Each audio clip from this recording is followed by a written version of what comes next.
Na današnji dan 2008. godine je preminuo hrvatski glumac, redatelj i scenarist Boris Dvornik. Otac je poznatih hrvatskih glazbenika Dejana i Dina Dvornika. Najpoznatije uloge su mu bile one u Našem malom mistu i Velom mistu.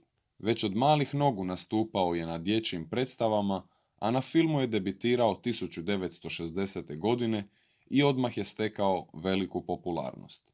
Glumio je u komedijama, ali i u filmovima Narodno-oslobodilačkog rata. Ulogom Roka Prča u kultnoj seriji Naše malo misto, a potom i ulogom Meštra u seriji Velo misto, stekao je zvijezdani status. Glumio je u više od 40 dugometražnih igranih filmova, a uz to glumio je i u Hrvatskom narodnom kazalištu u Splitu. Osvojio je više nagrada za svoje uloge. Posljednjih godina Dvornikova karijera patila je od posljedica moždanog udara i njegovog alkoholizma. Umro je od srčanog udara u Splitu u 69. godini života.